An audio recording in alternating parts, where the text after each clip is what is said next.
Hello and welcome to Pokemon Part 54, and in this part we'll be finishing off the main story.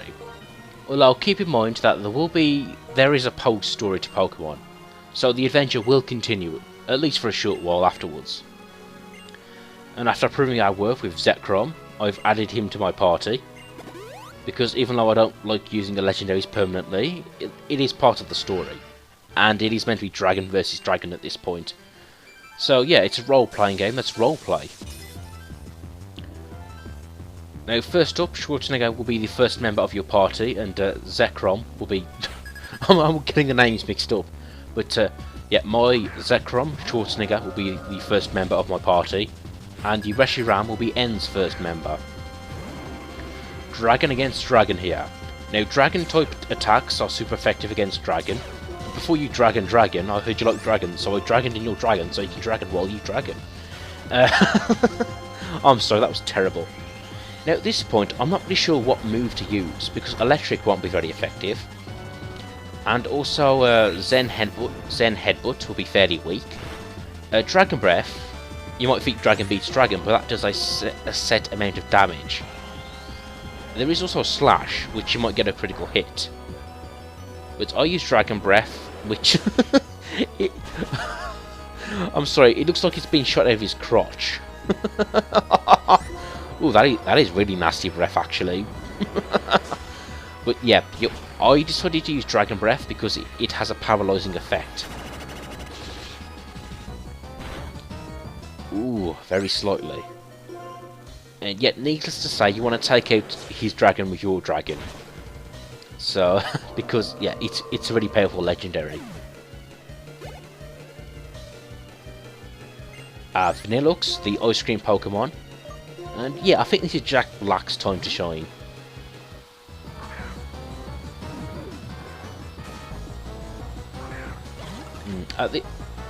He looks so goofy, doesn't he? But at this point, I think I'll use Flare Blitz, a really powerful physical move, and hopefully sweep him out of the way fairly quickly. Yeah, there isn't too much strategy to this boss fight. I just, after the dragon fight, I just tend to use super effective moves. Caracosta, one of the fossil Pokemon in this game, a water rock type. Now, Caracosta does have the move Sturdy, so I need to be careful with that, because I can't take him out with just one hit. Cumberbatch is still the best choice, because Grass is 4 times strong against rock water. But first up, because of the Sturdy movie I was just talking about, I use a Leech Seed. And you'll see why. Because after you one-shot someone with Sturdy, they will have one hit left automatically. And you can see he took out half my health, so he's not a pushover. Yep, and Leaf Blade with the combination of Leech Seed takes him out. So, whew. That was a bit clever on my part, even if I do say so myself. Clink Clang. Now this is what I did the very first time I fought this guy, and I didn't mean to do this. He sent out Clink Clang, or whatever, and I used a fighting type move, because I thought, oh, he's a steel type. Fighting type moves will beat him. And I didn't want to use Flare Blitz because I didn't want to lower Jack Black's health. So I used his fighting move, and it turns out, yep, he was actually Zoroark in disguise, and fighting beats Dark. So yeah, that's a bit of good luck on my part. Yeah, that's a really interesting ability for a Pokemon to have. But yeah, I hope you enjoyed a good look at Zoroark, because now he's gone. Speaking of which, when it comes to the new Smash Brothers game, I thought Zoroark might make an appearance in it. Because Lucario made an appearance in the previous one. But maybe not. They'll probably put Mewtwo's new form in it.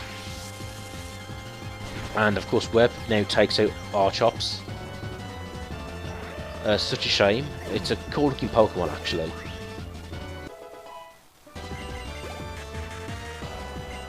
And now here comes the actual Clink Clang. And yep, I thought I'll give Brooker some time to shine here. You know, he knows a ground move and a fighting type move. So yeah, he should beat this guy fairly easily. Speaking of which, Kling Clang, Clang Cling, whatever, he looks pretty cool actually. I mean, he's essentially 4 cogs put together, but yeah, he's got a really interesting design.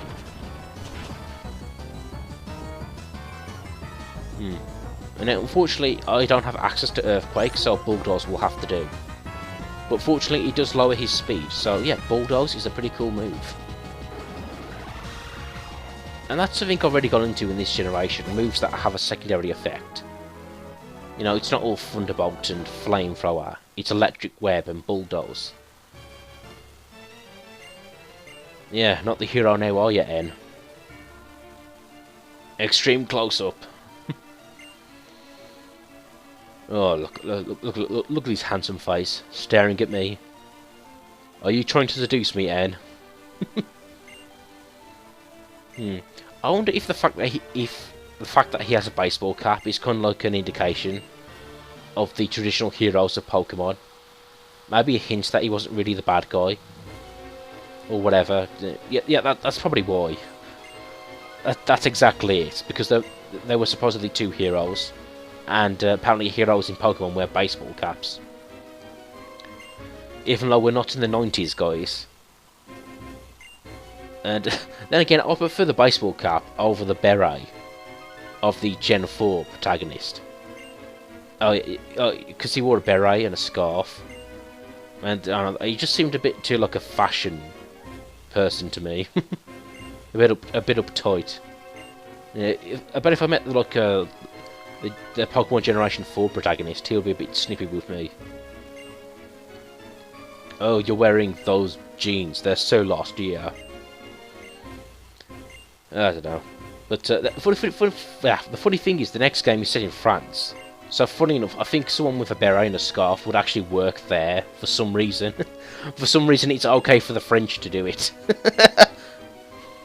I don't know. Whatever, crazy logic. Oh, and Getsus reveals his true colours. I mean, can you believe this guy was a bad guy? But no, he seriously is a bad guy. He essentially manipulated his son from birth to take over the world and get rid of Pokemon, so then he could take it over. I mean, granted, Getsus, the world would still have guns to stop you, even if we didn't have Pokemon, but no, it is actually quite a sinister plan for a Pokemon villain. And that's why Getsus is like the best Pokemon villain. I mean, granted, you could argue it's not really a good contest, because most of the other villains were just misunderstood heroes. Or misguided heroes, I should say. But anyway, now we fight Getsus in a very dark and sinister battle. He starts off with Cofagris, and of course you get the same team you just played with. Now, first thing you want to do is, yeah, you want to get rid of Zekrom, because Cofagris will use Toxic, and you might want to save your most powerful Pokemon for later. Now here comes Tim Curry, which is a sort of repeat of the Elite Four battle with the Ghost type user, who I've forgotten the name of off the top of my head. How silly of me.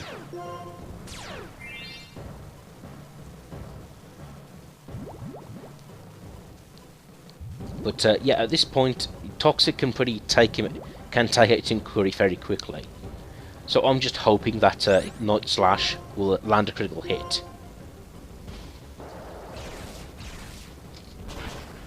And fortunately, I do get that break. He does take him out. Yeah, so yeah, kind of like a harder version of Chantel's first Pokemon. Oh, now here comes Hydreigon. Now this is the reason why you probably want to level up before this battle. Yeah, like all boss fights in other Pokemon games, there is an Uber Pokemon they use.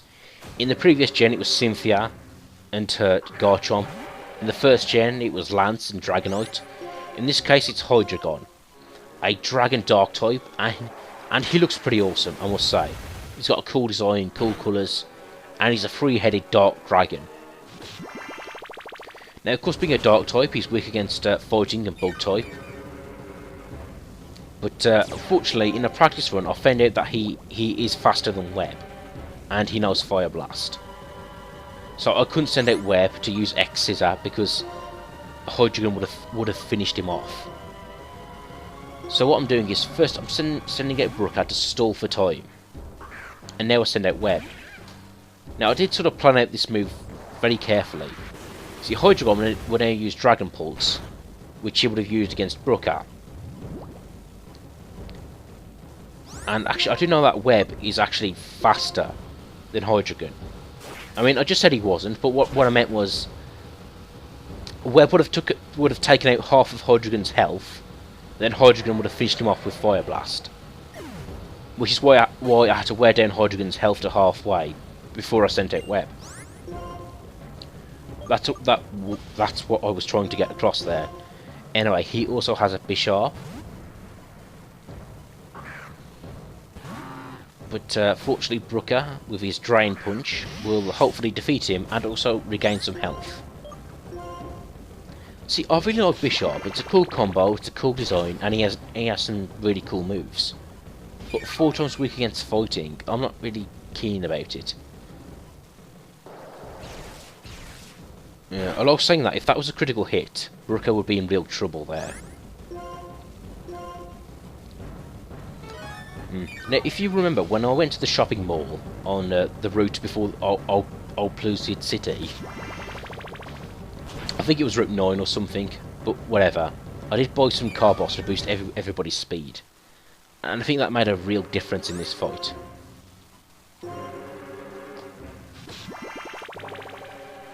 Oh, I was right, it is Route 9 that has the shopping mall on it. But fortunately a few well-timed Drain Punches, and Bisharp is down for the count. And really, once you defeat Hydreigon, the rest of his team, well, it's not easy, but yeah, that's your biggest obstacle. And also, Hydreigon, being a Dark type, he is weak against fighting. And the thing is, I do think Jack Black could have taken him out with a Hammer Arm. But again, Hydreigon is fast, and Hydreigon knows Surf as well. So he probably would have taken out Jack Black as well. Which is why I had to sort of wear him down with Brooker, like I said. Now here comes Buffland, which really does like an evolution of Taurus. And he looks really badass. He's got an afro, he looks really cool. Of course, he's a physical type user and a normal type. So he gets a stab bonus on his like charge move. So yeah, you don't want to take him lightly. Ooh. And I'm not sure what I'm planning to do here, because I don't think Cumberbatch can last that long against him. But I guess I just wanted to plant the Leech Seed on him and let Brooker take him out again.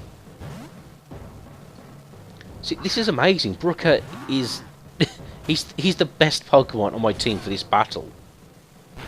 He's defensive, he has a good moveset. Ooh, damn, that was a heavy hit there. But fortunately, with all these buffers and movesets I've set up, Buffland will soon be a thing of the past. But you know what, Gettis? I praise you for using a normal type. You know that does show really some originality. Now, what I find funny is that my Seismitoad, Brooker, is one of the best members of my team, but his Seismitoad is ridiculously easy to take down. I find that ironic. You know, that my best member is his worst member. But then again, I guess it's just about knowing his Achilles heel. But we're not done yet. His last Pokemon is Electros, that electric eel type that also levitates.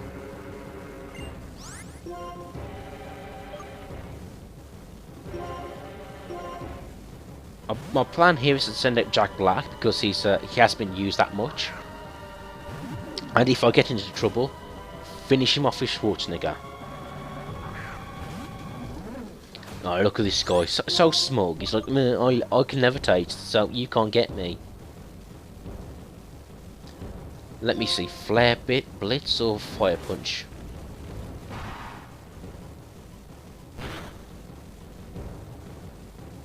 Ooh, nearly. Nearly took him out there.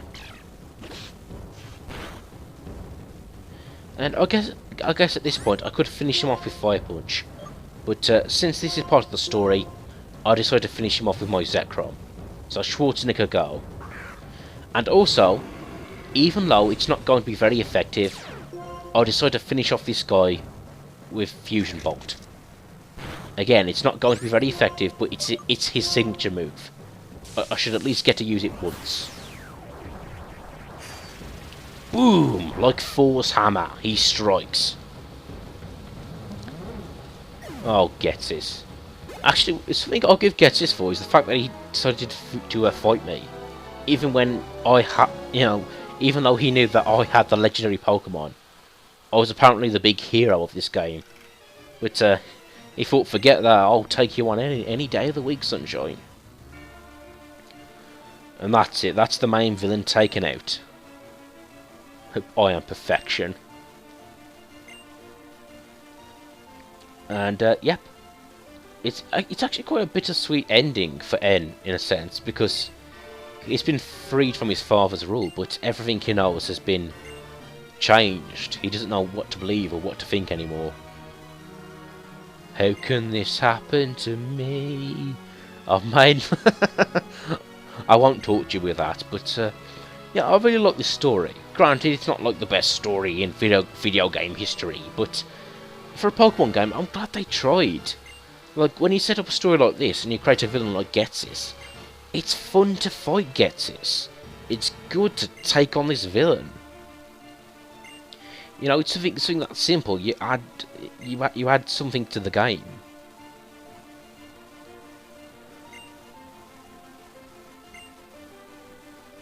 Speaking of which, apparently N is a king. A king of what? This one castle. Oh, N. Nah, don't worry, you'll be fine.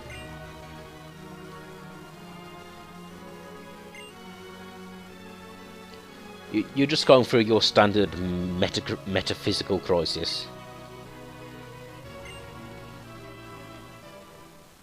Book him, Dano.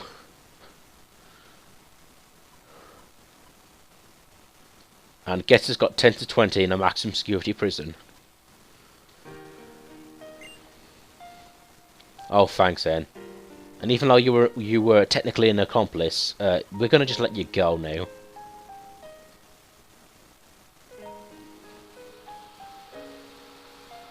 Oh, don't worry, N. We'll always be bros. Those who wear caps together stay together, huh?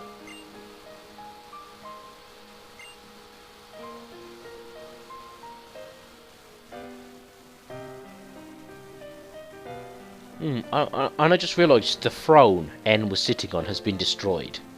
So, yeah, that's a nice bit of visual symbolism there. Oh, relax then. You've got your freedom, you've got a cool fire dragon type Pokemon. You know, things could be a lot worse. If you don't get on that dragon, you'll regret it. Maybe not today, maybe not tomorrow, but one day you will regret it.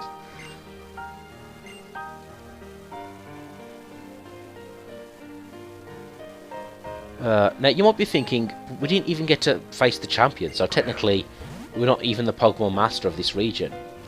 But, well, that's what the post-game is for. And I hope you'll join me then.